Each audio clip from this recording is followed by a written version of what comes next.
Uh-oh. You hear me? Oh, shit. I can't hear you.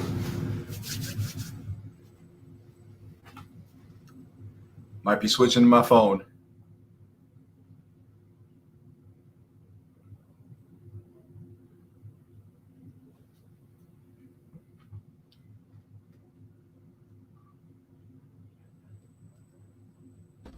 Do you hear us? Here we go. Yeah, let me tell you something. Our fucking producers here are so dumb that I was just mute. I was the one muted. I thought it was my phone or my computer because I never used this one, but it was all you.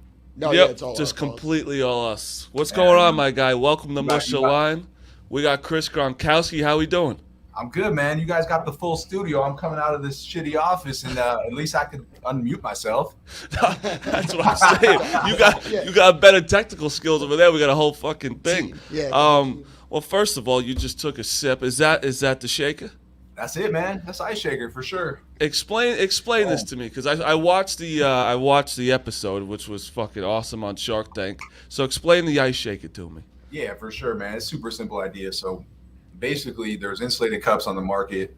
I wanted a cup that could keep my drink cold, but actually blend up protein powder for the most part. So I created a bottle, actually keep your drink cold, and can blend shit up. So what's cool about it is the patent part. Twist and agitator will break up the powders, twist right off so you can clean it, but it'll also stop ice and stuff from clogging the spout. So you can pour shots with it, man. It's also like all See, exactly. It was a very versatile thing for you. The Gronkowski's had right there. So.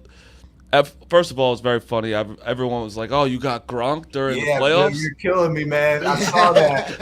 I was like, man, everyone's gonna be so disappointed now. No, they're gonna be excited because Yeah. this is good. I'm excited. I was very excited to have you on because I watch you on TikTok all the time because all the questions, because some of those questions are very because like all the NFL questions, like the payments, like do you get paid? Is it week to week? Because you were undrafted, right?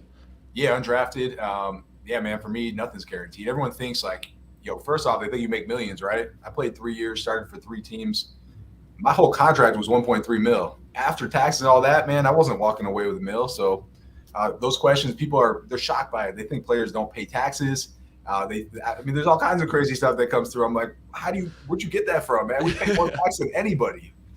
People do think you're way more well off if you're just like they just see you on the field once. It's like, oh, that guy's a millionaire. It's like no, like it's pretty fucking hard to like if you're not a first, second rounder, it's like it's a pretty much a grind to get through it, right? Yeah, it is. I mean, the average is 2.5 years, and with that, they purposely do that because they give you retirement at 3 credited seasons. So it's hard to get 3. You got to play in at least 3 games or be active for at least 3 games to get 1 season, and then you got to do that for 3. So most guys don't get it. Most guys don't leave with retirement, so you just leave with whatever you actually made on the field. So most guys think they're going to play forever. They blow a lot of that money, and then they don't make it 3 years, and they're trying to get a job for $50K, and they don't want to do it. So Yep. that's why you see all these guys broke after. Do you think it's a little excessive that all like 4 of you are in the NFL? Yeah, man. Jesus Christ. Showing off. Take it Yeah. easy, huh? My brother's a court officer, and I played D3 baseball, so let's relax over there in the Gronkowski family. Man, yeah, it's pretty impressive. But for me, man, like I was the shortest and smallest, so my 3 other brothers got drafted, and I didn't. So for me, it was kind of like I have to make it now, or people are going to That's talk true. shit my whole life, man. So that was my motivation. Like, you want next level motivation? Just have your little brother get drafted 2nd round the same year as you, and you're like, all right, I got to make a team now, man. There's no other option. And what is it? Was Gordy the only one that didn't play at football? Yeah, so he never played.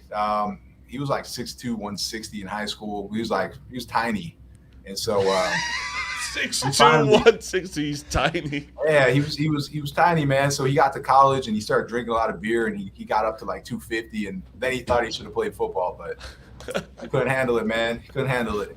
Who would win the family fights between the brothers?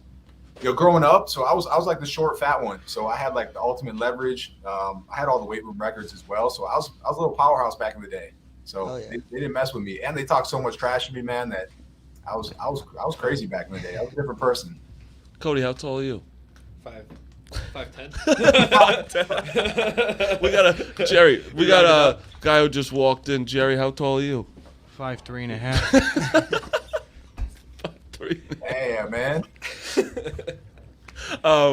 So how annoying is it to honestly talk about being like a Gronkowski all the time? I feel like that's all people want to ask about is how Gronk's doing, how is fucking your entire family, like, because you guys are literally probably one of the most electric families, I'd say, because you party, you dance, you fucking, but you're also ginormous human beings, so it's fucking awesome.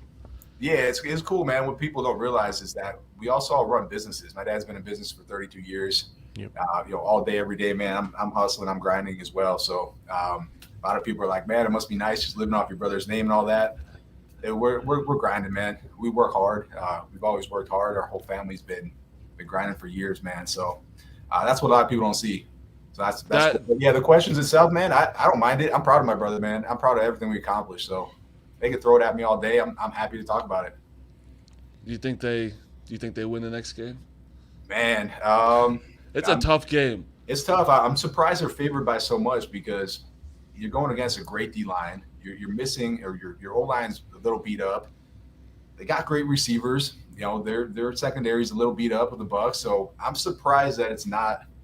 I thought it would be like a Pickett, man. To tell you the truth. I did too. When it first came out, I was like, oh shit, that's a little much. It's not it. And when Gronk made his decision to come back and all, was everyone trying to get into you, like asking, like, hey, where's he? Is he going to come back? Actually, is he going to go to Tampa with Brady? Dude, he didn't even tell us.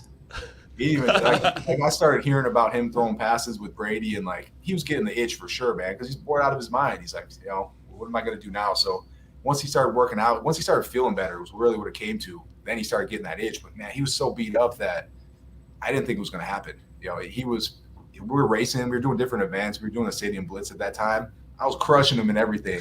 The 100-yard dash, like I smoked him, and I'm like, man, this kid, he's beat up. Like he was beat up bad still, and he had to recover first. And then once he did, he started getting that itch, and really all the way down to the wire. He never told us because he wasn't sure if he was going to pass the physical. He wasn't sure if he was going to actually come back.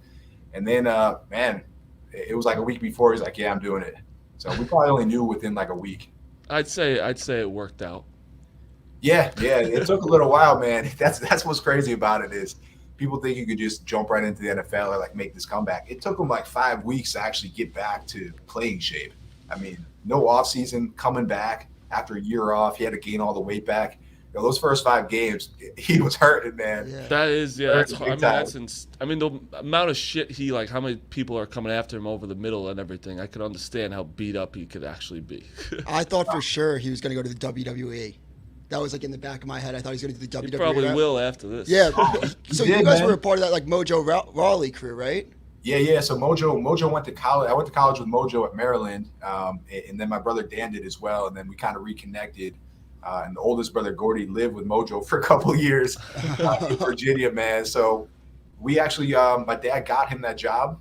He was college roommates with Rotundo, who's one of the big guys in WWE or WWF at this time. So got Mojo in, then Mojo excelled, and then they started bringing Robin as well. So yeah, it's been cool. We definitely probably would have did a little bit more, but Rob came back out of retirement.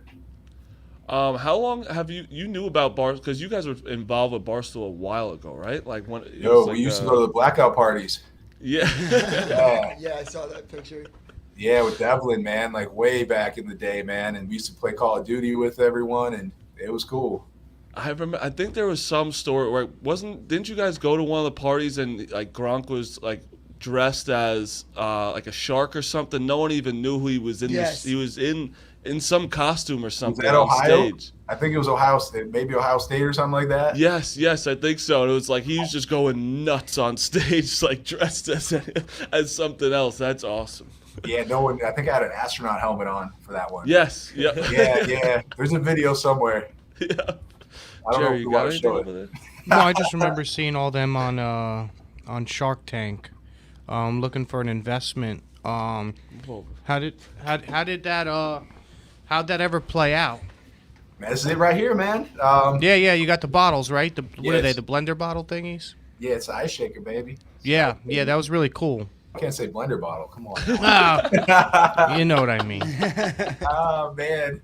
No, it's been well. So we got offers from all 5 on the show, all 5 sharks. We ended up closing with Alex Rodriguez and Mark Cuban. Yeah. Rob came in about maybe a year and a half into it. When he retired, he ended up buying Alex out because Rob wanted to get into the business, wanted to kind of get his kind of figure it out when he's retired, and then decided to unretire right away. So he bought in, kind of does some promotions for us every once in a while, but hopefully when he's done with football, he gets a little bit more involved. But it's been good, man. We're national, Vitamin Shop, GNC, Lifetime I've Fitness. seen you guys there. Yep. Yeah, we'll be in. No, I don't work out, unfortunately. Yeah, you haven't been in the gym? I try to stay away, man. He just fought in Rough and Rowdy in December, so that was pretty much when you were in the gym, right? Yeah, I was in the gym for about 2.5 months. I'll tell you, I mean, I won the fight. I just, I'm not a gym guy. I don't enjoy it. I don't like to sweat, and I don't know. I like being like 25. I try to stay 20 pounds overweight. Hey, man, it's good for the winter. I'll tell you, I don't get cold in the winter. I was bred to be in the cold, so. That is true. Hey, man, I was 245, man, 30 pounds heavier, and you're right. Like, It's different. Comfy. Yeah, Comfy you all the are. time. I will say, sweating isn't fun. No, it's not. And like, come on, you're working and you're sore the next day. I mean, who wants to live their life like that? Hey, how'd your boxing match go? Because I tried that once too, and I didn't go so well. Yeah, so I won unanimous decision. I think it was three rounds to none. But I'll tell you what, I was exhausted after the first minute. I had no legs, I think a big part of it was I didn't stop smoking. I was like smoking in the locker room with Marty. I was hitting the vape at all times. So I don't know. If I took it more serious, I think I would have done a lot better. But yeah, listen, a win's a win. I'm 1-0. Right now I'm retired. I'm undefeated. I never lost. I'm the champion. So yeah, it went well. He would be training, and I would be with him, and he couldn't hold the pen, so I'd have to put the pen in his mouth while he's running on the treadmill. Wait, you fought? You fought? Yeah, where'd you fight? Yeah, we boxed Logan Paul on our YouTube channel. Oh yes. I did watch that. He did a lot better than I thought. Hey, man, that was the first time I ever put gloves on. I didn't even actually know that you wrap your hands. So that was literally didn't even know how to throw a punch. So He's crazy. Man, he's been training. He was training at that point 6 days a week for over a year. Like, he was serious. Like, he was trying to beat Mayweather. So we stepped in there thinking like, we're just making a YouTube video. And he's like, no, I got to be serious, man. Like, this fight has not been signed yet. Like, I'm going to be throwing. And we saw him warm up on the heavy bag, and I was like, man, this is a bad idea. Yeah, why the fuck did we come here? His warm up was like 18 minutes of jump roping, nonstop. Like, he didn't stop. He put the clock at 18 minutes, and he jump roped the whole time without stopping. That is way harder than people think. Yeah, honestly. Try to do it for like 2 minutes. Try to jump rope for 2 minutes. You'll be roasted. I think my max was 26 seconds on the jump rope. And I told my trainer, I said, I don't like the jump rope. I don't like the jump rope. We'll do something else. Who'd you beat in this fight, man? Some guy. He's a gambler out of Lancaster. He used to work here at Barstool. Oh, okay. And then he has his own show. I fought 3 years ago when I first started at Barstool, and there was some sales guy that thought he could do my job, and I won too. So you're looking at two undefeated boxes here. I'm an idiot. I don't think anybody at Barstool has ever lost in Rough and Rowdy. That's still here. That's still here. I don't know. That was actively working for the company that fought. The $20 chef. He fought Smitty. He lost. And he lost. To okay, Smitty. gotcha. Yeah, but yeah, I think what people don't understand, for example, someone like you that's very ginormous, right? Walks as strong. They think they could just throw a punch. There's a lot more that goes into a punch than people think. Dude, there's a lot of skill involved in boxing that. Yeah. If you don't know what you're doing, you're gonna get roasted no matter how strong you are. So you don't realize it, man, until you get in there and you start doing it, and then you actually start watching for real. Like, you actually start watching techniques and what people are doing, and it's a cool sport, man.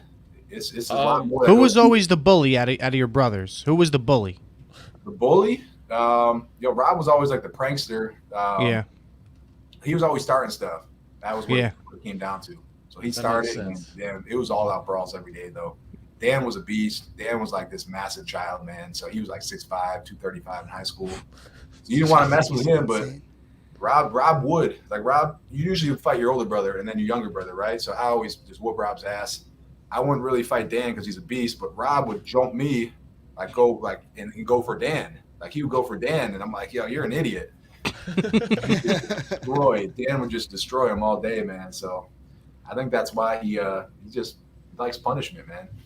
I gotta shout out Camille, by the way. She comes in here a lot. She is the best person in the world. I don't even think she knows me personally, but I talked to her at the Super Bowl when I fought, and she comes in, does KFC radio and Chicks in the Office. She is the nicest human being I've ever met. Damn, man, you haven't met her though. I met her. I talked to her. But I'm just saying she definitely doesn't remember me. Yeah, That's just yeah. We talked before my fight, and I was just like, yeah, she's not gonna remember me. But I said to shout her out because she's fantastic.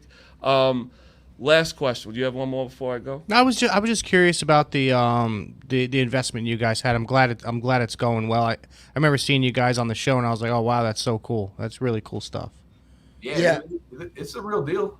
Yeah, no. That show is a serious show. People think, oh, it's a Rob thought it was fugazi type fake. of show. It's. I remember when they went on. I And you saw Cuban. When you know Cuban invest in them, you know it's going to be a good one. Oh, yeah. Oh, yeah. So, like, right away, I knew you guys were going to blow up. I was like, oh, Cuban's in? I was like, let me buy stock. I'm like 15 years old. I always wanted to do that. I always wanted to do that, Chris. Invent something, but. Well, right now, let's say Chris is a shark. All right. All right. We're sharks too. I got an I want idea. you to pitch an idea. All right. So what you got? think about this. My name's Jersey Jerry. I got this product, Jersey Jerry Juice, Ooh. and it's a special juice. It's a special juice for little kids.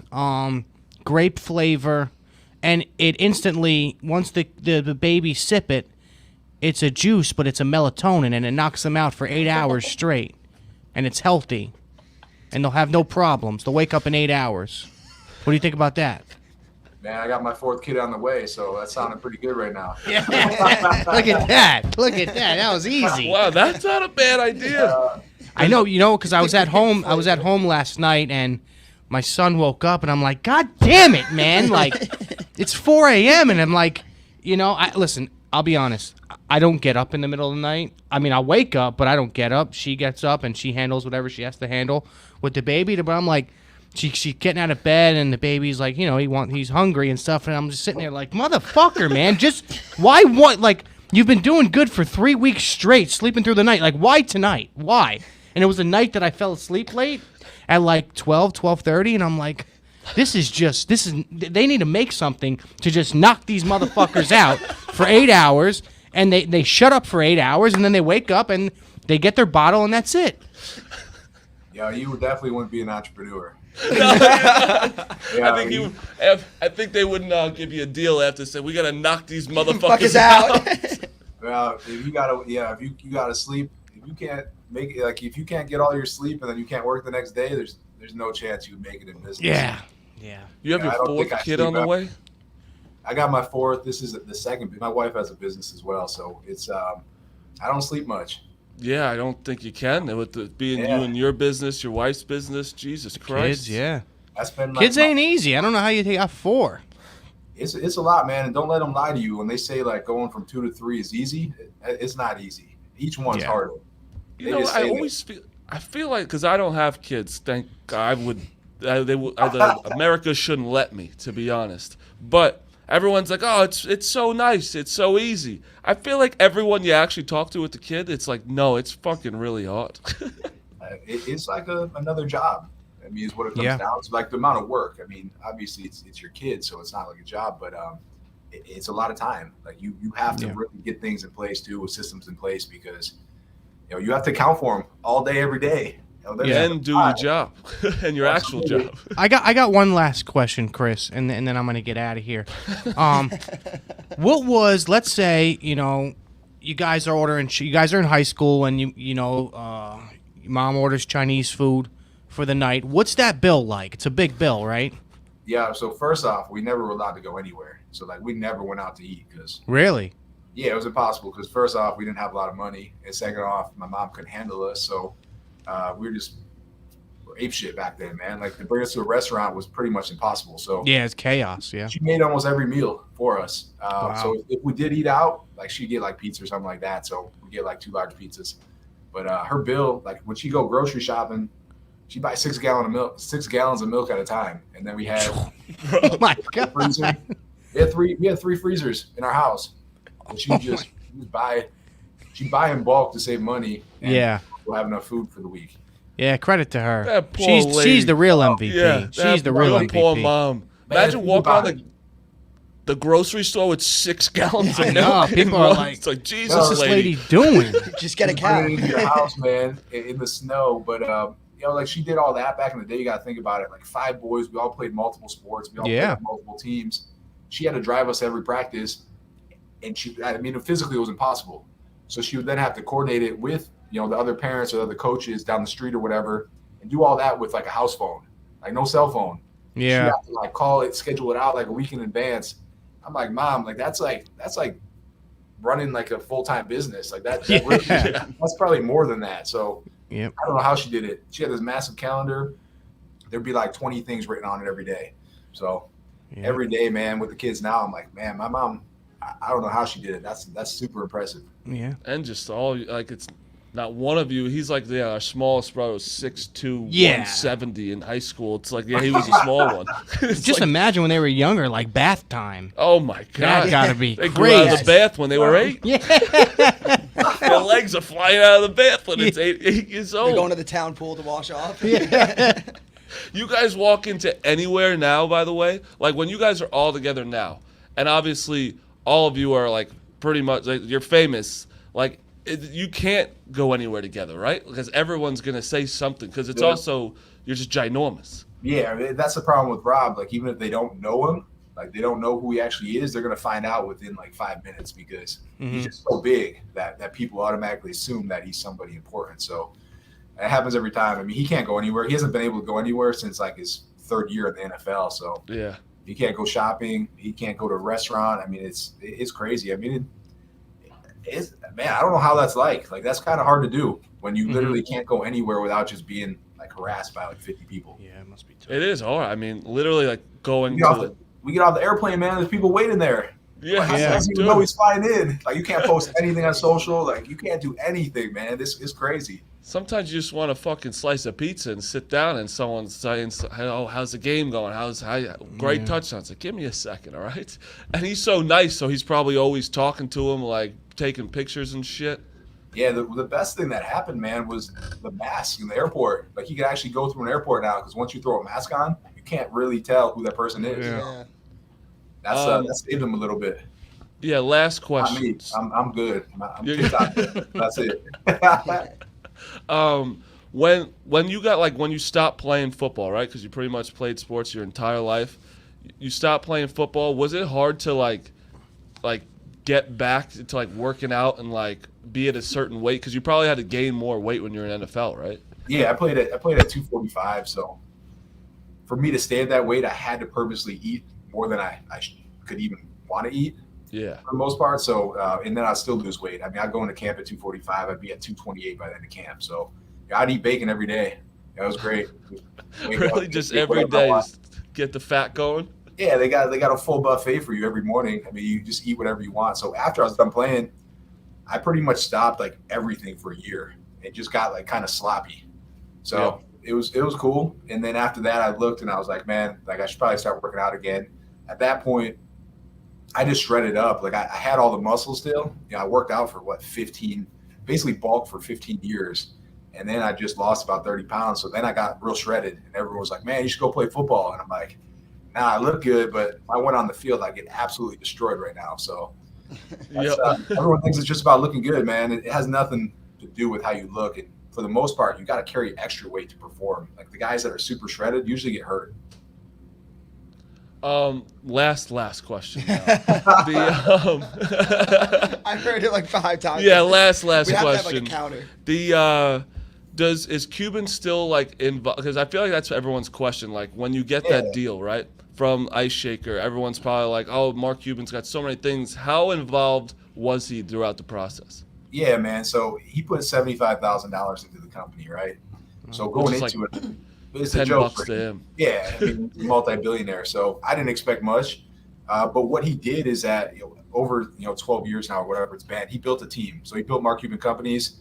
He probably has about 10 or 12 employees, and their whole job is to help support his investment companies. So I'm not going to directly talk to him unless something super important happens or I want tickets to the Mavs game, which he just hooked up the whole team, our whole squad. We just went, gave us 2 full sections for the game, so it was cool. Awesome. But yeah, so I mean, unless something really important comes up, I'm not going to talk directly to him because I understand, man, this isn't his top priority. So I have an advisor assigned to me. I talk to him pretty much every week. And the great part about everything, man, is that he does own 50, or man, it's probably up to 80 now, 80 different companies that he's invested in. So it's just a great networking opportunity. If I need help with anything, I can reach out to anyone else in the portfolio and be like, hey, man, like, what's up with SMS? Does it work for you? How's your email marketing going? How's this going for you? And I'm going to get an unbiased opinion from somebody, and I'm probably going to connect with them and get some of the other stuff out of it as well. So that's been huge. But overall, man, like, they're not going to come in, take over your entire business, and like you go chill on an island and just bank, man. Like, nothing changes. And what really changes is you get on Shark Tank, your sales absolutely explode. You're like this little tiny business that's a side hustle that you're doing out of your house, which I was. And all of a sudden, you 50x overnight, and you have and everything's on you, and you're sitting there like, what the hell do I do, man? So then you work for like a month straight, just nonstop every single day for 12 to 15 hours, and then you're like, damn, man, I need to hire people. So that's what really happens. Yeah, a lot of the things, it's like, oh, just because Mark Cuban's in, you're good. It's like, you're good for right now, but then it's like you have to learn a whole new business of how to do all this bulk. And like the best thing, like I think you said, is the connections with everybody else in his businesses, right? Like asking connections with him, what business is working for you. That's probably the biggest thing. Advice, man. It comes down to advice. Just having advice from them, and just that connection. Also, being able to say like Mark's in the company is big. Yeah, that's huge. Opens up doors for sure. So I can go up to anyone. They're like, oh, okay, you guys are legit because Mark's a part of it. So that definitely helps out as well. I have one last question. This is the actual I'm curious about this. They have the success stories on Shark Tank where they bring back people that have been on. Did you have an episode where they recapped your success story or no? Yeah. So we got the 1 year update. So we came back on. We aired October. We got the update November of the next year. So we did, man. It was a side hustle at the time. So I had about $80,000 in sales. We were only 6 months in. After that, so after being on the show, 12 months after that, we did about $3 billion in sales. So it was definitely I always love those stories of Shark Tank. Awesome. I mean, we had one bottle at the time, one color, and within a year it was over 100 SKUs. And really, I mean, what people don't see is every single dollar went back into the company. I didn't get paid for 2.5 years. I put a lot of my own money into it. I lived off my wife's salary for 2.5 years before I took a penny out of the company. So it's a grind, man. Like it doesn't happen overnight, and it sucks for the most part because everyone thinks you're crushing it, and you are, but you're just still building. So there's no cash flow there. You're like, hey, let's take it to the next level. All right, it costs this much. Let's take it to the next level. All right, we got to put this all back in. So even when you're That's doing the well, worst part when people think you're killing it, and you're like, yeah, it is, but I'm not really. Yeah. I'm really not getting paid too much right now. kind of like being undrafted into the NFL. Man, all right, Chris. Yeah, kind of. Thank you for coming on, bro. I really appreciate you coming on. Get the fuck out of here. You one more question? Or no? Yeah, we'll just stay here till like 4:00. No, but seriously, thank you for coming on, dude. And we'll definitely I'm gonna want to have you come on again because you have a lot going on. So Yo, I send really me appreciate that you coming logo, on. man. Let me send you guys a custom bottle. I'll hook it up. 1,000%. That'd be You guys fucking do something sick. Can we actually do that? Yeah, all day. Yeah, we've done custom Barstool bottles. We've done a couple Call Me Daddy bottles, stuff like that for you guys. So You're gonna get me back in the gym. no, you don't got to go to the gym. I told you can mix shots with this too. Yeah, you can pull my shots for Yeah, me. pour more. It floats in the pool. Even better. All right, man. Thanks for coming on. I appreciate it. Thanks so much. Thanks, guys. Thanks for having me. See you, bro. Later. Great guy. Great guy.